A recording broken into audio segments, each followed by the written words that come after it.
Welcome for U S classes. इस class में आप लोग UP triple S C PET 6-7 सितंबर को आपका पेपर होने जा रहा है और उसमें आपका जो टारगेट होना चाहिए वह 80+ का होना चाहिए। आपको इसी क्लास से डायरेक्ट क्वेश्चन आपके पैट के पेपर में देखने को मिलेंगे। चलिए शुरू करते हैं। ये जो प्रैक्टिस सेट नंबर 4 है, इससे पहले 3 प्रैक्टिस सेट करा चुके हैं और भी प्रैक्टिस सेट आपको प्रोवाइड करा चुके हैं। चलिए पहला प्रश्न है, प्रकाश की तरंगदैर्घ्य को मापने की इकाई क्या है? जिसका यदि आपको जवाब आता होगा तो उसका जवाब कमेंट करते चलेंगे। तो इसकी इकाई होती है एंगस्ट्रॉम होती है। और एक एंगस्ट्रॉम बराबर कितना होता है? तब आप क्या कहेंगे? एक एंगस्ट्रॉम बराबर कितना होता है? 10⁻⁻10 मीटर होता है। ठीक है, चलिए अगला प्रश्न देखते हैं। अगला प्रश्न है कि प्लास्टर ऑफ पेरिस का रासायनिक नाम है। तो इसका रासायनिक नाम पूछा है, यहाँ आपको बताना है इसका रासायनिक नाम क्या होता है। तो इसका रासायनिक नाम होता है कैल्शियम सल्फेट हेमीटाइड होता है। और यदि आपसे पूछ ले इसका सूत्र क्या होता है, सूत्र भी आ सकता है ऑप्शन में, तब आप क्या कहेंगे? इसका सूत्र होता है CaSO4 इंटू 1/2 ½ H2O। क्या चीज़ क्या बोलेंगे आप? ½ H2O बोलेंगे। इस तरह से आपका कैल्शियम सल्फेट हेमीटाइड इसका सही आंसर होगा। चलिए अगला प्रश्न। अगला प्रश्न है कि किस अंगक को कोशिका का डाकघर कहते हैं? तो ये किसे कहते हैं? ये कहते हैं गाल्जी का उपकरण के लिए कहते हैं। तो इसमें होता क्या है बेसिकली, इसमें प्रोटीन और प्लस लिपिड का जो स्टोर होता है यहाँ पर, इसलिए इसे गाल्जी का उपकरण उपकरण कहते हैं और इसे डाकघर भी कहते हैं। चलिए अगला प्रश्न। अगला प्रश्न है कि कौन सा रोग आहार में प्रोटीन की कमी से होता है? बता, ऐसा कौन सा आहार होता है जिसकी कमी से यह होता है? तो कौन सा रोग होता है बताएं आप लोग।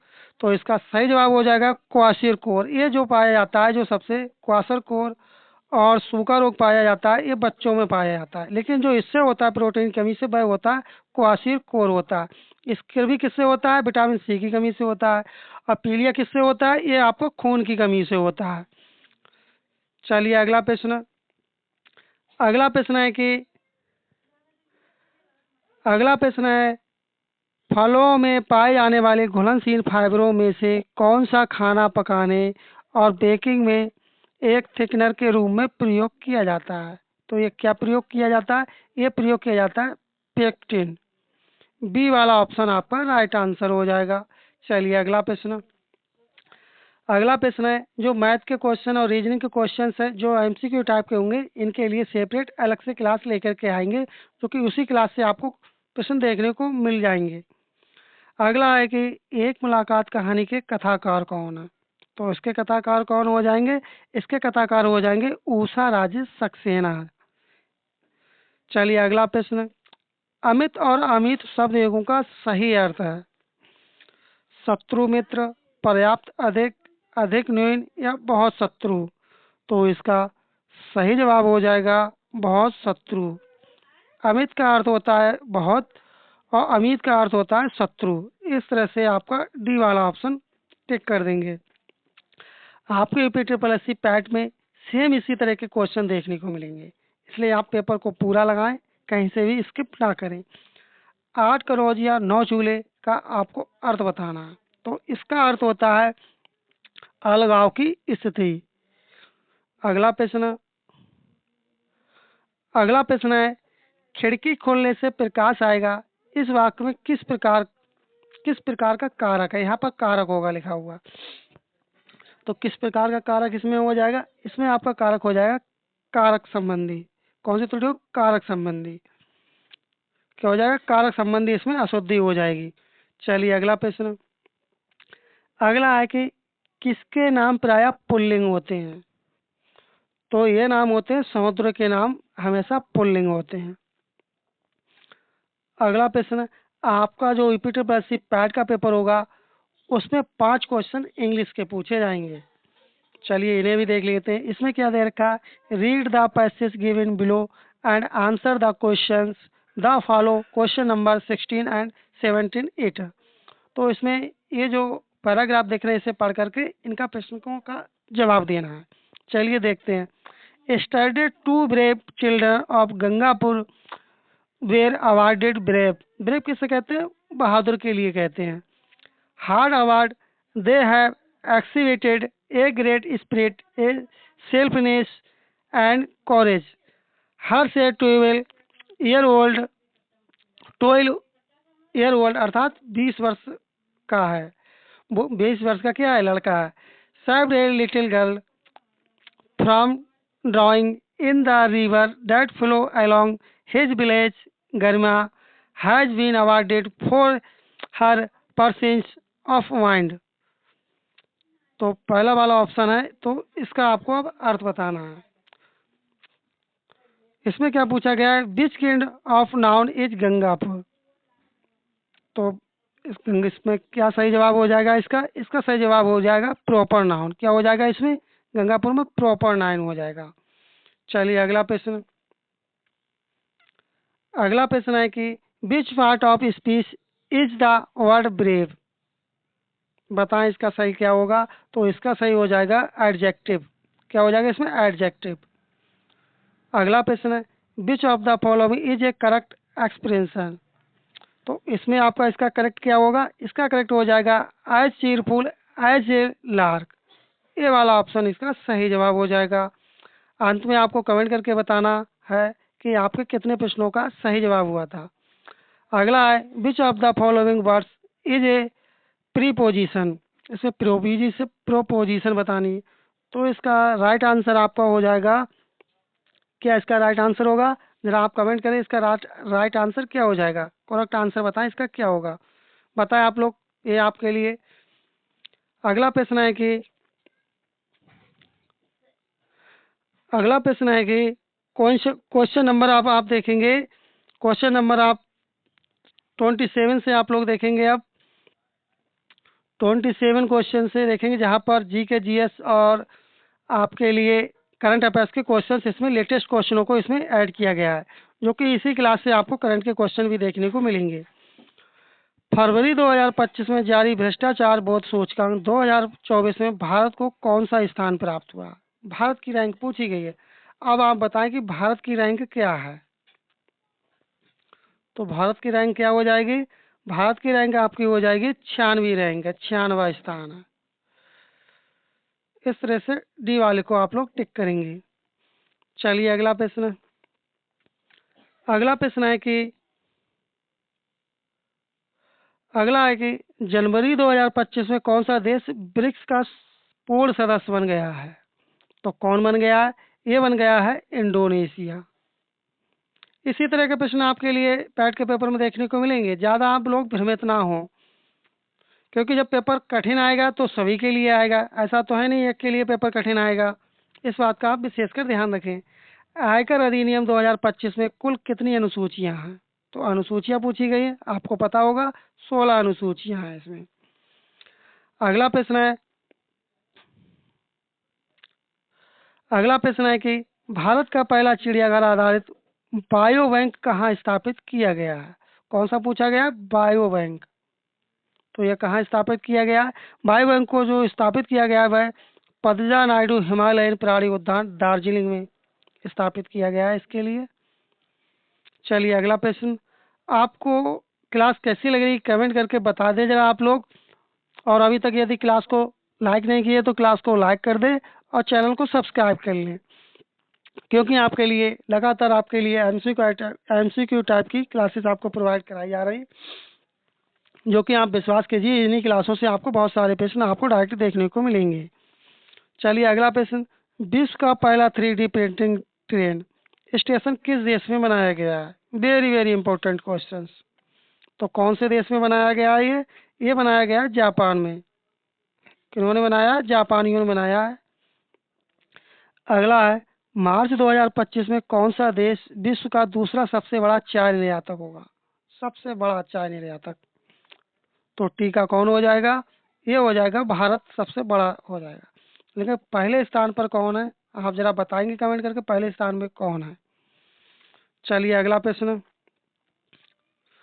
अगला प्रश्न है फरवरी 2025 में G20 विदेश मंत्रियों की बैठक 2025 कहाँ आयोजित हुई थी? जो 2025 में जो फरवरी में मीटिंग हुई थी G20 की, वह किस स्थान पर हुई थी, कौन से देश में हुई थी? तब आपका सही जवाब आपका हो जाएगा जोहान्सबर्ग में हुई थी। चलिए अगला प्रश्न, मार्च 2025 में संपन्न आईसीसी चैंपियनशिप ट्रॉफी का खिताब भारत ने किस देश को हरा कर जीता? ये भी वेरी वेरी इंपॉर्टेंट क्वेश्चन है।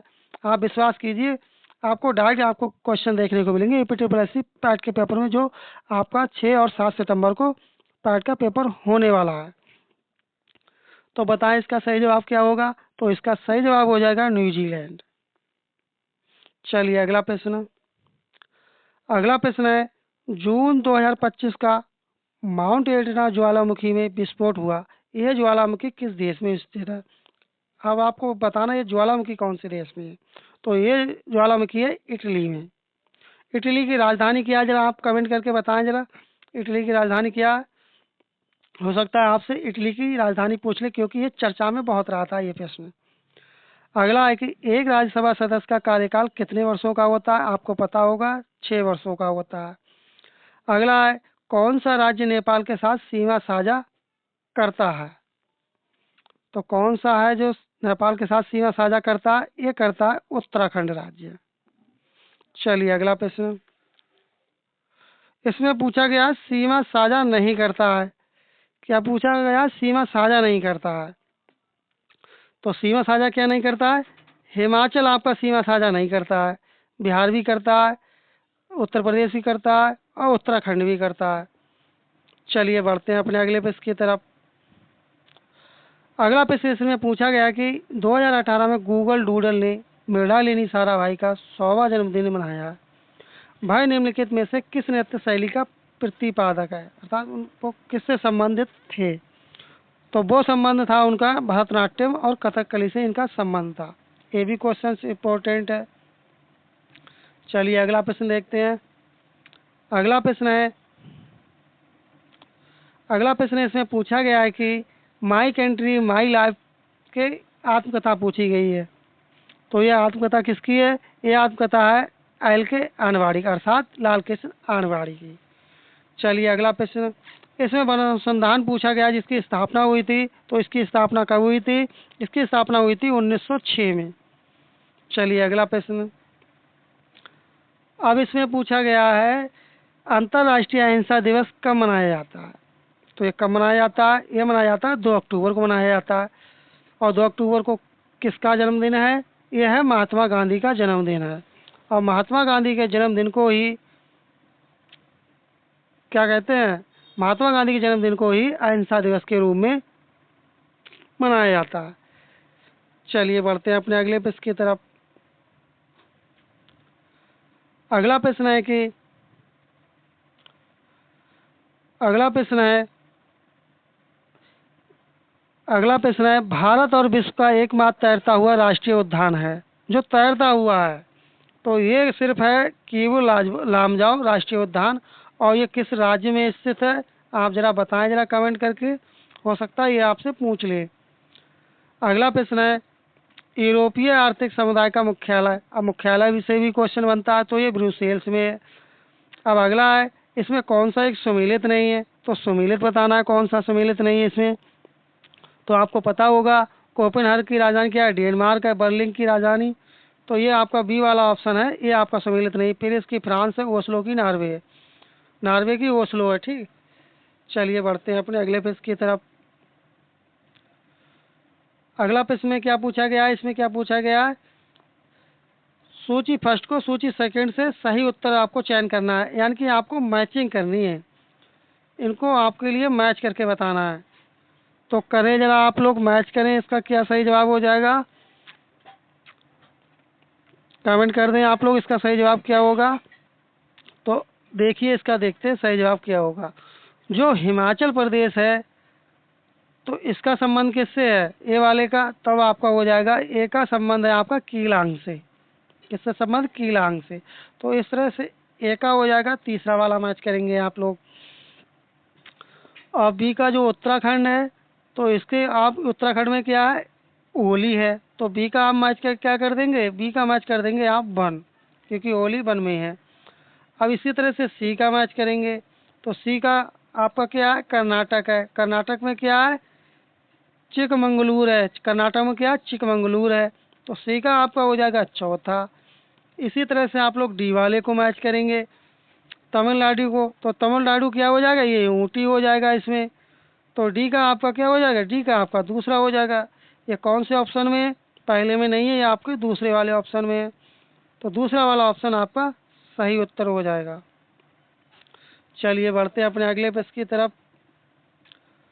अगला प्रश्न है अगला प्रश्न है महात्मा गांधी ने अखिल भारतीय हरिजन सेवा संघ की स्थापना कब की थी। तो इसकी स्थापना की थी 1932 में की थी। हरिजन संघ की जो स्थापना की गई थी वह 1932 में की थी। और किसने थी, हो सकता है आपसे ये पूछ ले, तो ये स्थापना की थी महात्मा गांधी ने की थी। अगला प्रश्न, भारतीय राष्ट्रीय कांग्रेस के किस अधिवेशन में दादा भाई नौरोजी अध्यक्ष बने थे। तो ये अध्यक्ष बने थे कलकत्ता अधिवेशन में, जो 1886 में हुआ था, उसमें ये अध्यक्ष बने थे। चलिए बढ़ते हैं अगले प्रश्न की तरफ। अगला प्रश्न है आध्यात्मिक गुरुओं में से किसके बारे में कहा जाता है कि उन्होंने जागीर के विद्रोही पुत्र खुसरो को सहायता प्रदान की थी। तो खुसरो को सहायता किसने प्रदान की थी, ये प्रदान की थी अर्जुन देव ने, गुरु अर्जुन देव। अगला प्रश्न है शेर शाह सूरी द्वारा जारी किया गया चांदी का सिक्का क्या कहलाता था। तो ये कहलाता था रुपया कहलाता था। अभी तक यदि आप नए हो, अभी तक चैनल को सब्सक्राइब नहीं किए, तो आप लोग चैनल को सब्सक्राइब कर लें और क्लास को आप लोग लाइक कर दें, क्योंकि आपके लाइक करने से और चैनल को सब्सक्राइब करने से हमें मोटिवेशन मिलता है, हमें उत्साह मिलता है कि हम और अधिक से अधिक क्लास आपके लिए प्रोवाइड कराते रहें। चलिए अगला प्रश्न, दिल्ली पहली बार डैश के शासनकाल में एक राज्य की राजधानी बना था। तो किसके शासनकाल में दिल्ली राजधानी बना था। तो ये बना था तोमर राजपूत के समय में राजधानी बनी। अगला है पाल वंश के धर्मपाल को किस राष्ट्रकूट शासक ने पराजित किया था। तो इसे पराजित किया था ध्रुव ने किया था। किसने किया था, ध्रुव ने किया था। बढ़ते हैं अगले प्रश्न की तरफ। अगला है कि कौन सी धातु हड़प्पा सभ्यता में नहीं पाई जाती थी, नहीं पाई गई थी या नहीं पाई जाती थी। तो ये आपका था लोहा था। डी वाला ऑप्शन आपका करेक्ट आंसर होगा। अगला प्रश्न, अगला है कि कौन सा महाद्वीप विश्व का आधे से अधिक टिन का उत्पादन करता है। तो ऐसा कौन सा महाद्वीप है, आपको पता होगा, ये एशिया महाद्वीप है, जो कि सबसे बड़ा महाद्वीप भी है। अगला है फ्रांस और स्पेन की सीमा पर कौन सा पर्वत शिखर स्थित है। फ्रांस और स्पेन की सीमा पर पूछा गया है। तब आपका सही जवाब हो जाएगा पिरीनीज पर्वत।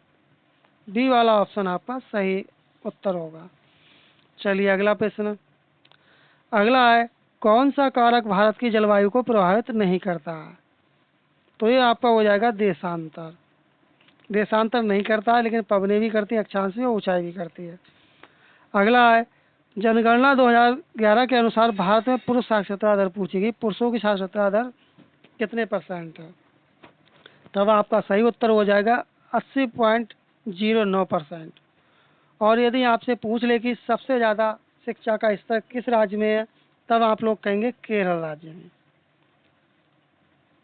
क्या कहेंगे, केरल राज्य। चलिए अगला प्रश्न, अगला प्रश्न है कि अगला प्रश्न है भारत में लौह और इस्पात उद्योगों का सर्वाधिक संकेंद्रण किस क्षेत्र में है। तो सबसे ज़्यादा क्षेत्र कहाँ पर ये होता है, इस्पात उद्योग। तब आपका सही जवाब हो जाएगा आपका छोटा नागपुर का पठार। चलिए अगला प्रश्न,